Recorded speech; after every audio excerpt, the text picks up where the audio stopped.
जय श्रीराम. आज आलो आम्ही बागेश्वर धाम. सकाळी उठलो, त्याच्यानंतर निघालो आम्ही बागेश्वर धामच्या दर्शनासाठी. गर्दी तर पाहिली तर होती थोडीफार. नंतर पुढे गेलो. पवन दादा चालले पुढं आमच्या, आम्ही त्यांच्या मागे. नंबराला लागलो तर दर्शनासाठी मंदिरामध्ये गेलो तर गर्दी जास्त वाढली होती. तरी बी सागर दादा म्हणे चला चला, त्याच्यामुळे निघालो पुढे.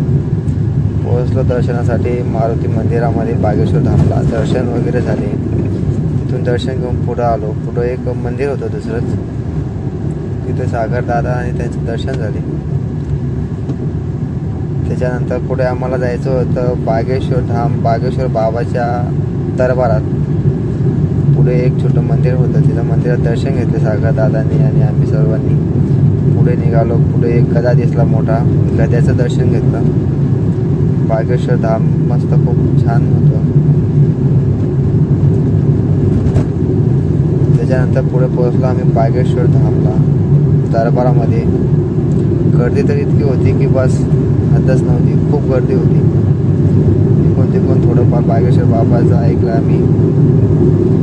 त्याच्यानंतर पुढे गेलो चालत. असं वाटत होतं की बागेश्वर बाबांनी आम्हाला बोलवावं तिथं, पण काय आमचं नशीब, आम्ही लेट झालो होतो.